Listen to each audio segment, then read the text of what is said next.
own all of this as England in 1500 and still go colonial. Oh, and this is owned directly by us, so not the French PU. First thing you should always do as any nation is your estate, and I know a lot of you are not doing that, and I'm disappointed in you. It's like not doing your homework. Alright, so the first thing we'll do is we'll give out the +1 mana, -25 advisor cost reduction for both estates, patronage of the arts, and the exclusive trade rights, which means that we can develop provinces for ridiculously cheap, only 30 mana points to develop once the province of York, but this only applies with provinces that have a center of trade, so keep that in mind. Another thing we're going to do is we're going to sell titles, which means we basically started with close to 1,000 ducats from day one, and after that we're going to go to the parliament, and we're going to get the advisor cost -10%, which means that we now can get ridiculously cheap advisors, 0.23 ducats to hire John Fortescue over here, so even if we upgrade him to level 2, it's 0.90 ducats, and similarly John Capgrave is ridiculously cheap too. Oh, we even have a woman over here. The famous 0.01% of EU4 players is in our advisory court. We also are going to be seizing the crownlands now, and we have 8% crownlands, which means we don't need to develop any provinces right now. We can do that later on. We're also going to be hiring the Grand Company in the province of Oxford, and we need to do this mission over here, levy the troops. In order to do it, we just need to have 100% land force limit,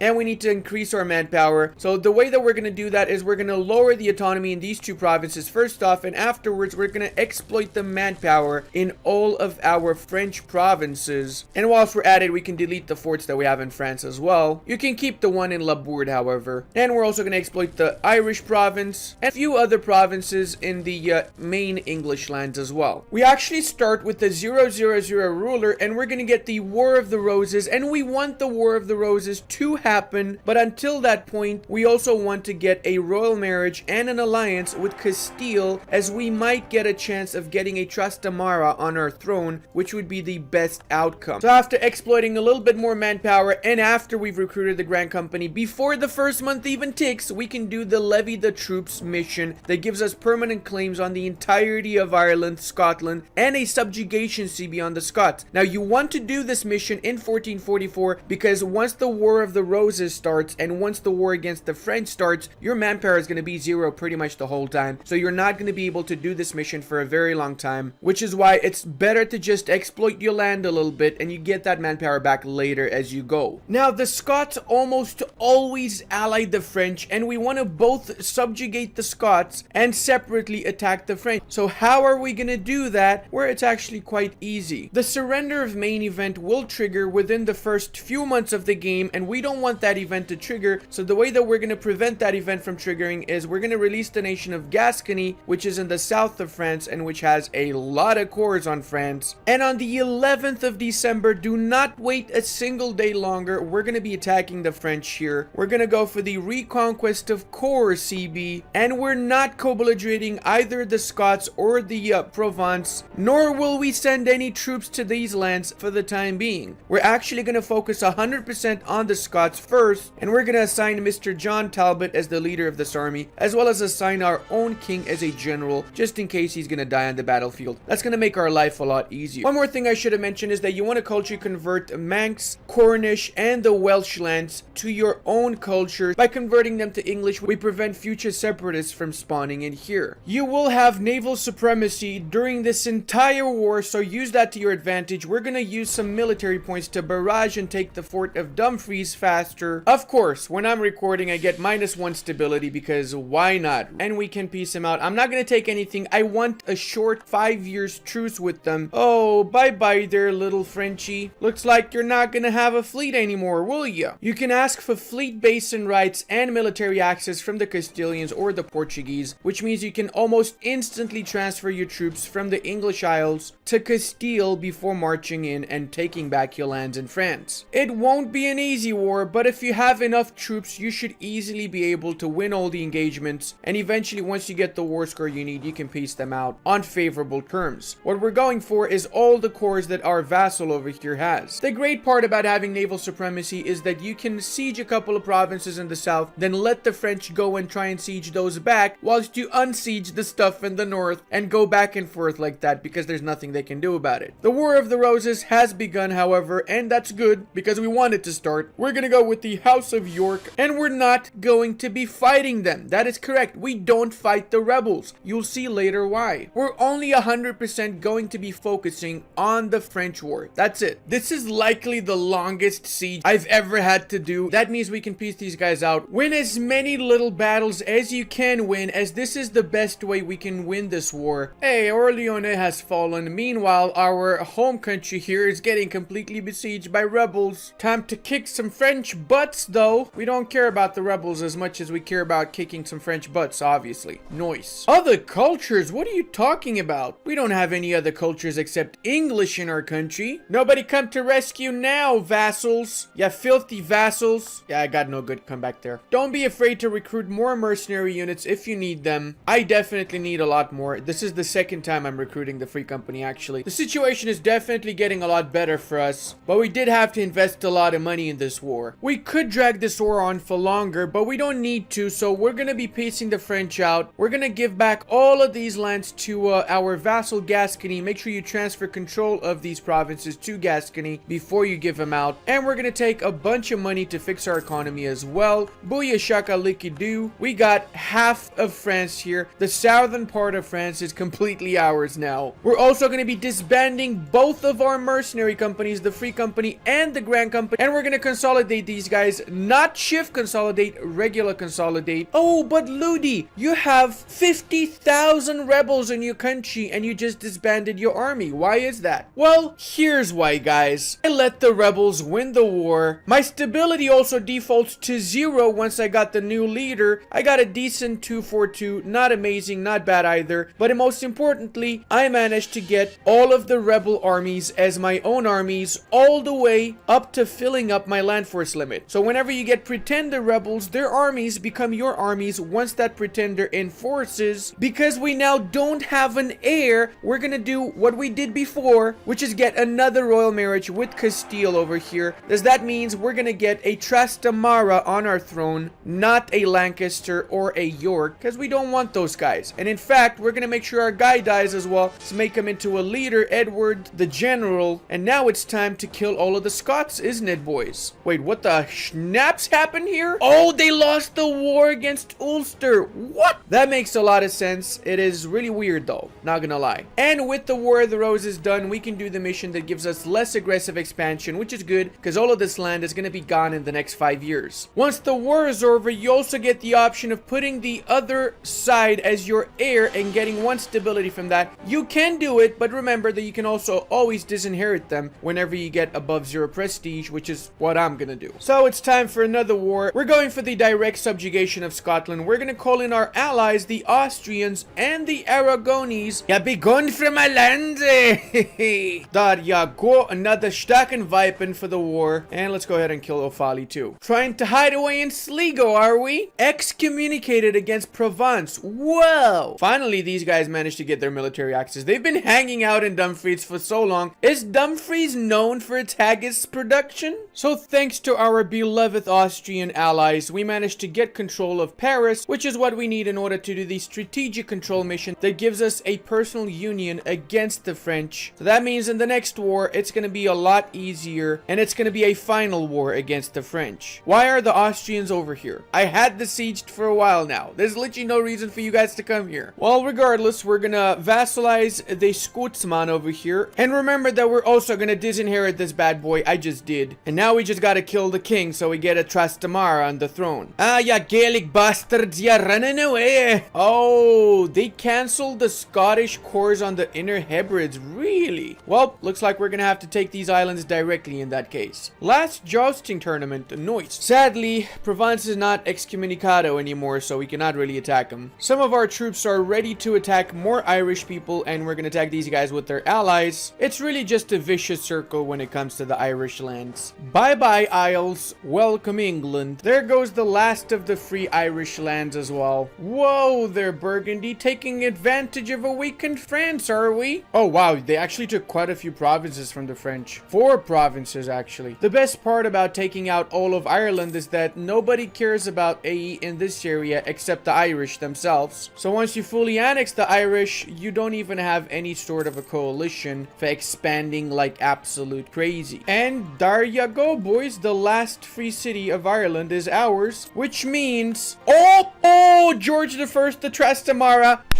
Let's go. Let's go! Now, to ensure our legacy, we're gonna get royal marriages with the Castilians and the Aragonese. One thing we need to do, however, is lower the autonomy. By lowering this autonomy, we increase our land force limit and our economy considerably. I mean, it's literally 25% more economy and manpower. Make sure that you also assign your mercenary company to autonomously suppress the Irish. Guys, the difference between a good and a bad EU4 player is knowing when to deal and how to deal with your RNG. So, I was about to go and enforce my personal union against the French, but the French lost all of their vassals in the Burgundian War, or maybe because of the Burgundian missions, I don't know how, but they lost all the vassals, and that's really bad, because now, if I enforce the union on the French, I'm waiting for 50 years to integrate a 10-province country, which is a waste of my Diplo relation slot. I don't want to do that, unless it's a big nation. So because of that, I'm going to use my Conquest CB against the French, co-belligerate the nation of Brittany, call in the Austrians, and we're going to be manually taking these lands. We're going to have to recruit the independent company because we have a lot of rebels and we got to take care of them. And good guy Austria is coming to the rescue once more. Take that, you filthy rebels. We actually have some separatists in the north as well. Let's go over there too. The way is open for the rest of France now. They only have 2 more forts, so this war is pretty much over. And since we're done killing the rebels, we can leave the independent company to autonomously suppress the Irish for the rest of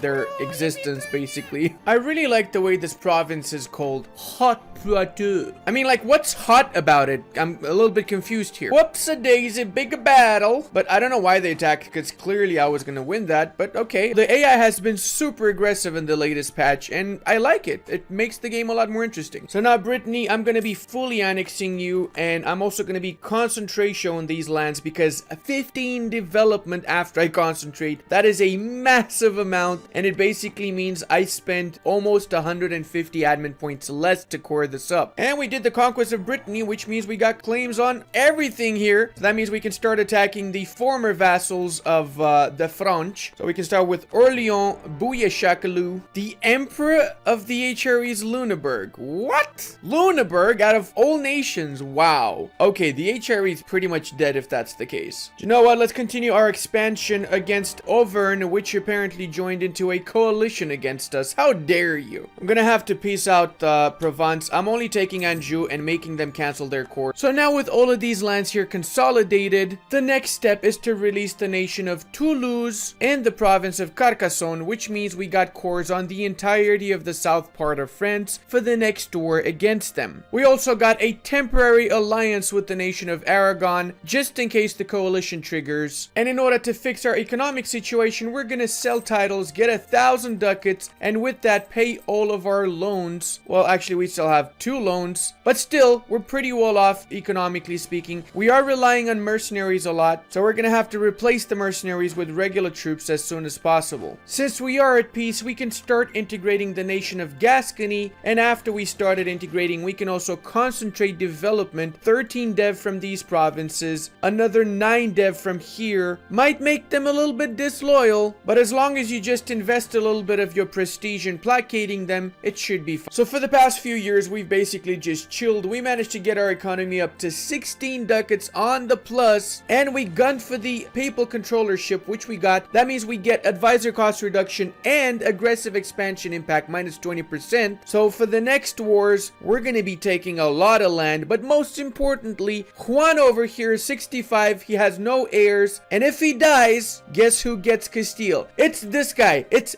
this guy. You know what else we can do? We're going to go for the aggressive expansion reduction, and we're also going to do our golden era. Guess what? We're going quantity ideas, but you probably knew that, didn't you? I also recommend that you always sell titles once you have 30% crownlands, guys. This way, you can use the extra cash that you have to invest in your country, build barracks, build workshops, trade depots, and whatever else you need to boost up your economy and your armies. We're about to integrate Gascony and Castile Castile still doesn't have an heir. One thing we can do to make the integration of Gascony faster is we could take one of their provinces. So for example, we could go ahead and we can take the province of La Bourde, which would give us 102 integration progress over them. That means essentially next month they're going to be our integral part of our nation. Now we can make these full cores, and we've basically increased our economy by a huge amount. We also have governing capacity issues, so what I recommend is you give out the clergy land rights, and after we kill off these rebels, we can also seize more crown lands and get rid of the debuff. And boom, everybody, personal union with Castile, and we didn't even have the succession war because Austria is our allies. We've literally doubled in size in just a few months. Not bad, is it? And now that we also have gotten the Castilians, we can start the war against the Burgundians. The Great English-Burgundian War of 1476. And due to our ships, we can barrage this and take it significantly faster. So I do see a little bit of a problem. Charles is the leader of Burgundy, which means, and Marie's the heir, that means the inheritance will trigger once this guy dies, and he's already 43 years old. I really need to piece them out as soon as possible. Oh, dude, my truce with France is over. I need to attack the French. So I'm gonna piece out Burgundy. It's gonna be a lot shorter than I was initially expecting it to be. And the reason I'm focusing on the French is because I have the Reconquest CB for the south parts of France that I want to give back to my vassal Toulouse. Essentially, the Castilians are doing all the work for me right now. France declared war on Burgundy. What? You're basically dead, France, for Christ's sake. Oh, I see what's happening. It's the Burgundian inheritance. France doesn't have an army anymore because I'm going to stack wipe them. Actually, no, Burgundy's going to stack wipe them. And you know what? I'm going to piece them out. I'm going to take these lands for my vassal in the south and 3 provinces for myself. Let's take all the money they got also. And ooh la la, shakaliki diki da. Now, they're going to get fully annexed by Burgundy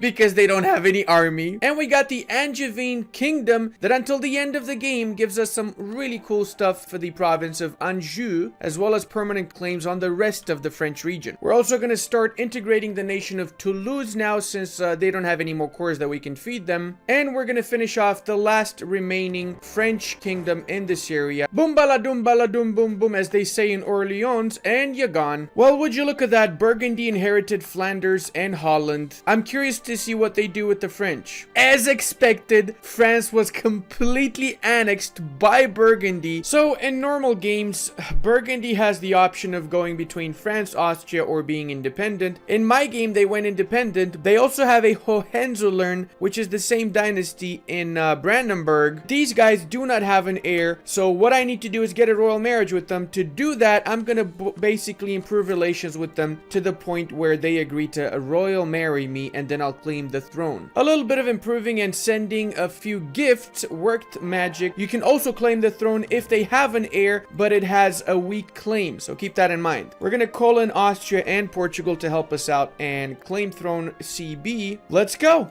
everybody. And we're gonna barrage this, and we're also gonna be rushing for this because we don't want to stay in this war for too long. Should be a fast war. As long as we take the capital that they have, and if we take the other forts that they have, we don't even need to wipe out their armies, and we can use their armies in our wars later on. Second assault, this time on Valencia, Noise, and we're gonna do a third one over here as well. Toulouse is finally integrated. The fact that I was seizing their lands as I was integrating them made the process be 10 times faster than me just waiting to integrate them the old-fashioned way. Savoy, you can leave this, please. Thank you very much. Austria was kind enough to siege down the capital of Florence. We don't really want anything from them. I'm just gonna get the gold, and that means we got everything we need in order to PU these bad boys. Gonna take all their money as well, or as much as I can take, that is. Little bit of a coalition, albeit not that big. I was expecting a little bit bigger of a coalition. So now all we need to do is just improve relations with them. Whoa, hold on a second. Everybody gangbanging Morocco over here. I think we should join in on this. Oh dear, people joining in a coalition against us. I could potentially take a lot of provinces from the Moroccans, but I only want one province. The province of Haha, because I'm a funny guy, and also because it allows me to start going colonial a lot faster than I otherwise would be able to. So now I can take exploration ideas as my second idea set. If you were to take the French PU, you wouldn't even be able to start integrating them until 1500s. So you would be missing out on massive amounts of money, of manpower, of power, basically. So don't take the the freaking PU. That's why I showed you how to get the PUs over the Iberians, because these two actually are great as PUs. You're not going to be expanding here, and by having them as PUs, you have all of the Iberian areas, whilst at the same time, you still have this area free to expand into. And would you look at that, Habsburgs don't have an heir either, and they're going to get a Trastamara on the throne. Oh my freaking god, let's just reinforce that with the royal marriage, shall we? Naples also has a Trastamara, so if their heir dies, or if they get an heir with the low legitimacy, then we can also try and get a claim over them too. At this point, our dynasty is the best dynasty in Europe. I'm not sure if there's an achievement for that actually. I think there was some sort of achievement about having your dynasty on, I don't know how many nations or something like that. I just realized why Burgundy is independent. Normally there's a small chance of this happening when you have the Burgundian inheritance, and the effect of that is also the fact that they joined the HRE. They're a freaking part of the HRE. That means I have to attack them and fight all of the HRE to get their lands now. I guess it's time to fight the Lunenburg, everybody. Ooh, I'm so scared, Lunenburg. Let's set the province of Paris as our war target, and let's rush for Paris then. Obviously, we're gonna barrage this and once more assault the fort. This is the beauty of having quantity ideas. 24 days to take Chartres, and it's gonna be similar for most of the forts in this area. And I'm getting 1,000 manpower per month. Assault Auxerre? Don't mind if I do either, sir. 38 days this time. Verdun, you say? Well, I think a big battle is definitely gonna happen here one day, sometimes in the future. Maybe against the Germans and the French. Who's to say? Who's to say? I just realized that if we had the Palatinate and Bohemia in this war, I could have actually dismantled the HRE. But because we didn't have them, I'm just gonna go ahead and I'm gonna white peace everybody. I maybe will attack them again in the future. Oh boy, these guys don't have any air anymore. Oh, this is gonna change everything now. Because look at this, boyos. We're gonna claim the throne and we're gonna attack them also. Personal union war against Naples all by themselves. As you probably expected, we're gonna be barraging the city of Naples, and we're also gonna be assaulting it. And with the city of Messina taken, we got all the forts that the Neapolitans have, which means we can enforce our union over them and get as much money as we can. Coalition-wise, surprisingly, not that many nations would join against us in a coalition. And we now have our third and final Trastamara union. When it comes to Burgundy, we're gonna go for pretty much 100% war score. It is gonna give us a sizable coalition this time. But hey, it would not be a Ludi video without fighting at least one coalition, would it? We will do a quick cheeky grab of Provence before they also join the coalition. Boom bada doom bada boom boom boom, just in time with the siege. And I mean, why would I care about a little bit more aggressive expansion when I already have so many nations in that coalition against me? Oh, what's that? The Ottomans want to ally me?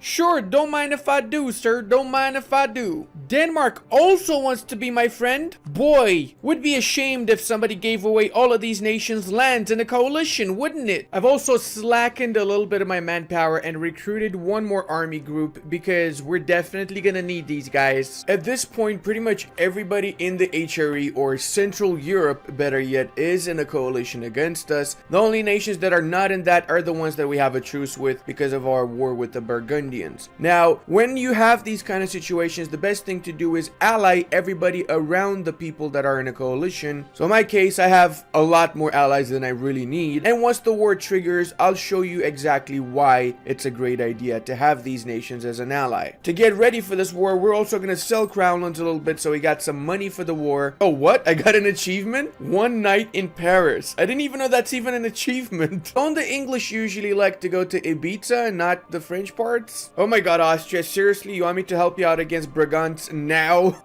I mean, on the bright side, this means it's 4 nations less in the coalition, because when you look at the coalition map mode, it's literally everybody in central parts here, with the exception of Bavaria, that I managed to improve relations with to the point where they actually allied me despite having been in the coalition against me. And I'm trying to do the same thing with the Saxons here. I'm trying to get an alliance with them. Okay, this is actually disappointing. They're leaving the coalition against me. Seriously, people? I was hoping for a big coalition war. Why you guys gotta ruin my video like that? Well, regardless, if you guys want to see a part 2 for this video, 10,000 likes, and then we'll do the Anglophile achievement. And guys, if you enjoyed the channel and you watched my videos, consider subscribing if you're not already subscribed. I'm really trying my best to get to 100,000 before the end of 2021. In return, I'll get you a Paradox Mega campaign, but most importantly, you get to watch me eat some haggis. And I also was thinking of doing the Master of India achievement where I gotta own all of India before 1550 as England, because otherwise it's not really interesting. So let's say for 15,000 likes for that one, because that's gonna be a little bit tough, I'm not gonna lie, especially since India already has a lot more dev than they had before. So I'll see you guys in the next one. Remember, be a good person, or I'm coming for you.